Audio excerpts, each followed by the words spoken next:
नमस्कार दोस्तों, स्वागत है एक बार फिर से हमारे चैनल द वेद वॉइस में। दोस्तों, यदि आप अपने जीवन में कुछ नया सीखने की चाह रखते हैं तो हमारे चैनल को अभी सब्सक्राइब कर लें। हे तुलसी माता, आपकी इस वीडियो को जो भी सच्चे दिल से लाइक करें उसके घर में अस्थायी रूप से निवास बना लेना। जय तुलसी माता। उसके घर में कभी अन्न धन की कमी कभी मत होने देना। लाइक जरूर करें। तुलसी को जल देते समय बोलने चाहिए ये 3 शब्द, सभी मनोकामनाएं पूर्ण हो जाती हैं। दोस्तों, पिछले वीडियो में हमने आपको तुलसी को जल देने के महत्व की कथा सुनाई है।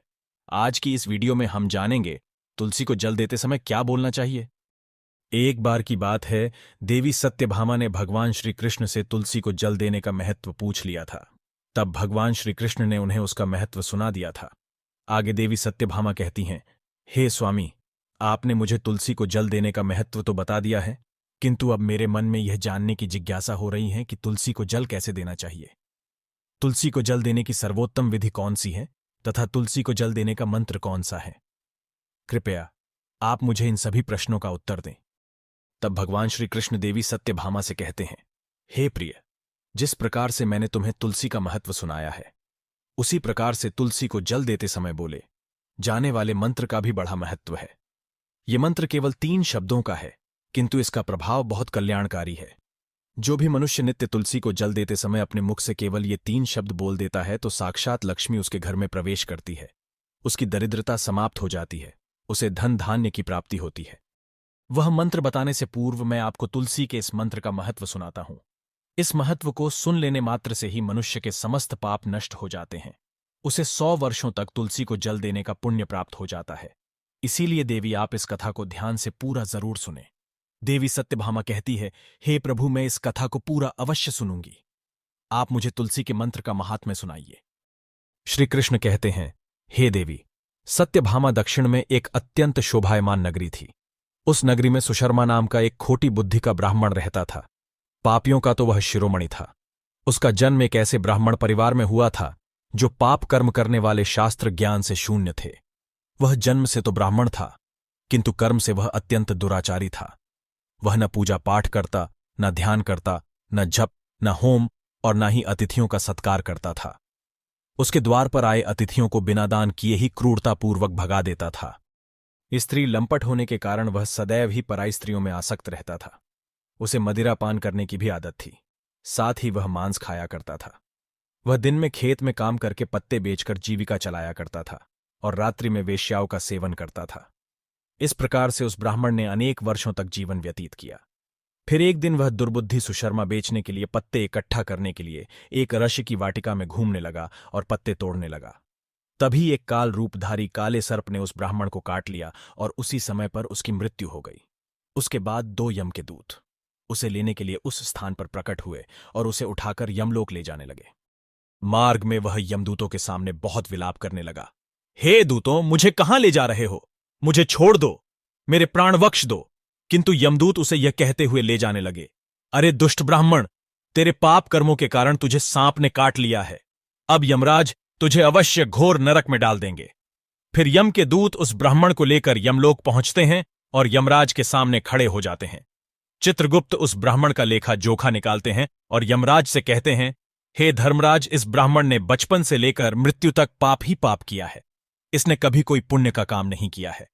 फिर धर्मराज अपने दूतों से कहते हैं, हे दूतों, इस घोर पाप करने वाले ब्राह्मण को उठाकर ले जाओ और इसे नरक में डाल दो।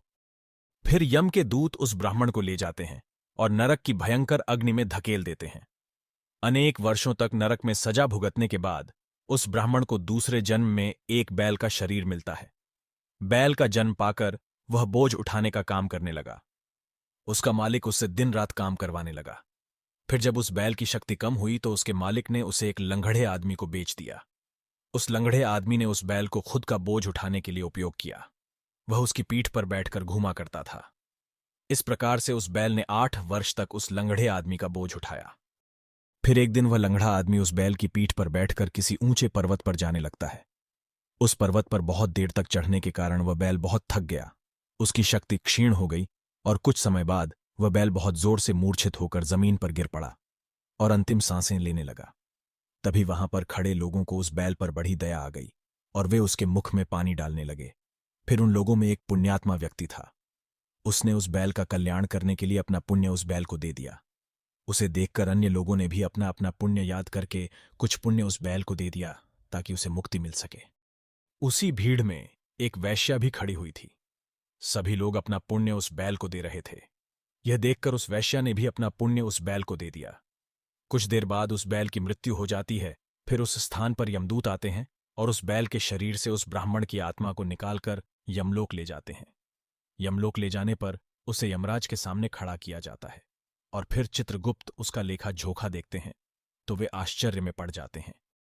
उस वैश्या के द्वारा उस बैल को दिया हुआ पुण्य बहुत बड़ा होता है। उस पुण्य के प्रभाव से उसके सभी जन्मों के पाप नष्ट हो जाते हैं। फिर यमराज उस ब्राह्मण के सभी पाप क्षमा करते हैं और कहते हैं, हे ब्राह्मण, उस वैश्या ने तुझे अपना पुण्य देकर तुझ पर बड़ा उपकार किया है। केवल उसी के पुण्य के कारण तुम्हारे सब जन्मों के पाप नष्ट हो गए हैं और यमराज उसे फिर से मनुष्य जन्म प्रदान करते हैं। इस बार वह पृथ्वी पर आकर एक उत्तम ब्राह्मण कुल में जन्म लेता है। उस महापुण्य के प्रभाव से उसे इस नए जन्म में अपने पूर्व जन्म की बातें याद आने लगती है। जब वह ब्राह्मण बड़ा हो जाता है तो उसे याद आता है कि पिछले जन्म में जब वह बैल था तब एक वैश्या ने उसे उसका पुण्य दे दिया था। इसीलिए उसके मन में उस वैश्या के बारे में जानने की इच्छा होती है और उस महापुण्य के बारे में जानने के लिए उस वैश्या का पता लगाकर उसे ढूंढते हुए उसके नगर में चला जाता है। वह वैश्या अब बूढ़ी हो चुकी थी।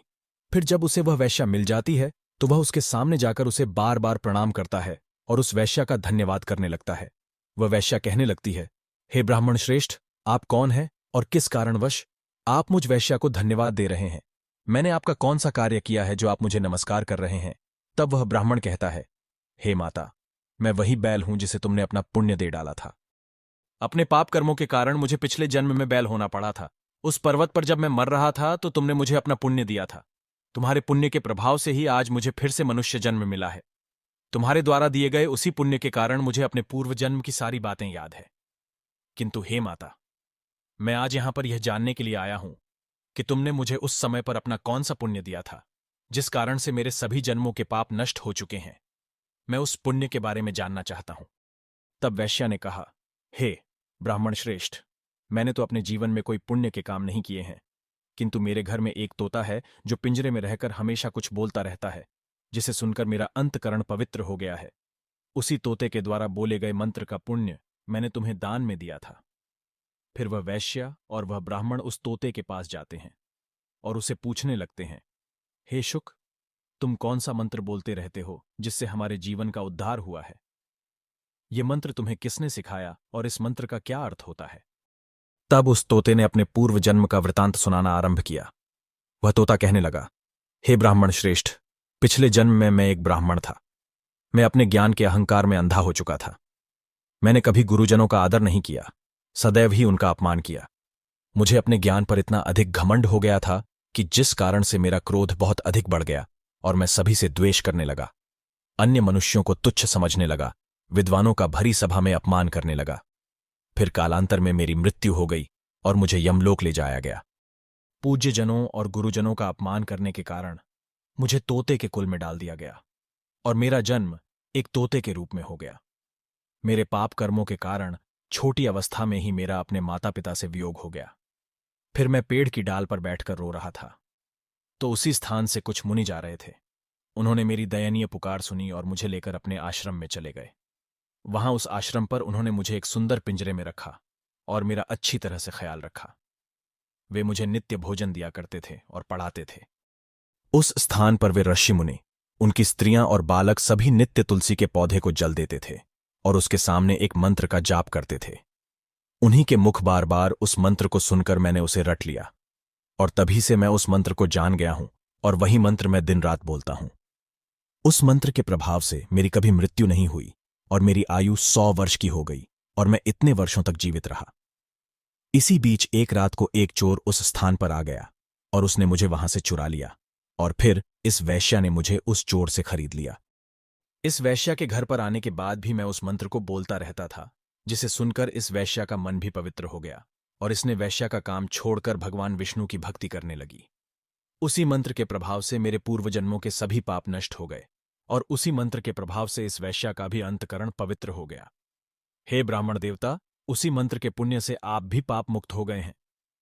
इस प्रकार से तोते ने उस ब्राह्मण को और उस वैश्या को सारा वृतांत सुना दिया, जिसे सुनकर वह ब्राह्मण और वैश्या दोनों ही अत्यंत प्रसन्न हुए और फिर वे दोनों ही नित्य तुलसी को जल देकर उस मंत्र का जाप करने लगे। फिर वह तोता, वैश्या और वह ब्राह्मण तीनों उस मंत्र के प्रभाव से दिव्य विमानों में बैठकर विष्णु लोक को चले गए। श्री कृष्ण कहते हैं, हे देवी सत्यभामा, देखा आपने, केवल तुलसी के इस मंत्र के प्रभाव से उस तोते के, उस वैश्या के और उस ब्राह्मण के सभी पाप नष्ट हो गए हैं। इसीलिए प्रत्येक मनुष्य को रोज तुलसी को जल देते समय इस एक मंत्र का उच्चारण अवश्य करना चाहिए। हे देवी, वह मंत्र इस प्रकार है, इसे तुम ध्यान से सुनो। ओम वृंदावने स्वाहा, ओम वृंदावन्य स्वाहा। श्री कृष्ण कहते हैं कि जो भी स्त्री नित्य तुलसी के समक्ष इस मंत्र का उच्चारण करेगी वह सौभाग्यशाली बनेगी। जो भी पुरुष तुलसी के सामने इस मंत्र का उच्चारण करेगा उसे अक्षय धन की प्राप्ति होगी। जिस घर के सामने नित्य तुलसी की पूजा की जाएगी उस घर में साक्षात लक्ष्मी का वास होगा। तुलसी का यह मंत्र मंत्रराज कल्पतरु है, यह समस्त फलों को प्रदान करने वाला है। अतः जो भी तुलसी के सामने इस मंत्र का उच्चारण करेगा उसे संपूर्ण सिद्धियां प्राप्त होंगी। स्त्रियों को सदैव ही स्नान करके अपने बाल बांधकर मांग में सिंदूर भरकर नित्य तुलसी को जल देना चाहिए और इस मंत्र का उच्चारण करना चाहिए। रोज तुलसी के पौधे की परिक्रमा करनी चाहिए, इससे सभी दोष नष्ट हो जाते हैं।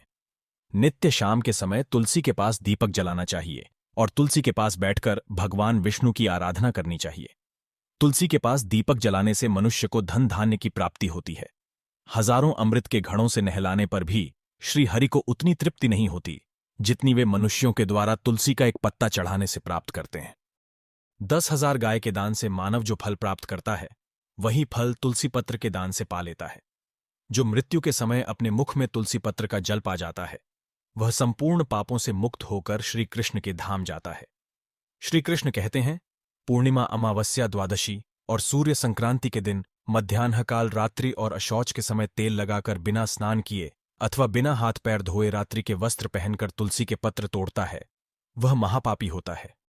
श्राद्ध, व्रत, दान, प्रतिष्ठा तथा देव पूजा के लिए तोड़े हुए तुलसी पत्र बासी होने पर भी 3 रात्रि तक पवित्र ही रहते हैं। तुलसी का एक एक पत्ता न तोड़कर पत्तियों के साथ अग्रभाग को तोड़ना चाहिए। तुलसी की मंजरी सब फूलों से बढ़कर मानी जाती है। मंजरी तोड़ते समय उसमें पत्तियों का रहना भी आवश्यक माना गया है। पूज्य भाव से पौधे को हिलाए बिना तुलसी के अग्रभाग को तोड़ना चाहिए, इससे पूजा का फल लाख गुना बढ़ जाता है। तुलसी के पत्तों को कभी नाखून से नहीं तोड़ना चाहिए, इससे पाप लगता है। रात्रि में तुलसी के पौधे को स्पर्श ना करे अथवा उसके पत्ते ना तोड़े, ऐसा करना अशुभ माना गया है। रात्रि में तुलसी का पौधा निद्रा अवस्था में होता है, ऐसे में पत्ते तोड़ने पर पाप ही लगता है। गुरुवार के दिन तुलसी के पौधे में थोड़ा सा कच्चा दूध अर्पित करे। दूध चढ़ाते समय ओम नमो भगवते वासुदेवाय नमः इस मंत्र का जाप अवश्य करना चाहिए। तुलसी के पौधे के पास शालिग्राम रखे और उस पर तिल चढ़ाए। पूजा में तुलसी और शालिग्राम को दूध में भीगी हल्दी का तिलक अवश्य करे। शालिग्राम पर तुलसी पत्र रखकर चंदन लगाना चाहिए। अगर कोई महिला मासिक धर्म से है तो वह तुलसी की पूजा न करे। मासिक धर्म के दौरान तुलसी को स्पर्श करने से घोर पाप लगता है, इससे स्त्री की दुर्गति होती है। तो दोस्तों, इस प्रकार से भगवान श्री कृष्ण ने देवी सत्यभामा को तुलसी को जल देने के मंत्र का महत्व सुनाया है। ये कथा आपको कैसी लगी कमेंट करके अवश्य बताएं। अगर ये जानकारी अच्छी लगी तो वीडियो को लाइक जरूर करें। कमेंट में जय श्री कृष्ण, जय मां तुलसी जरूर लिखें। साथ ही चैनल को सब्सक्राइब करें। जय माता तुलसी।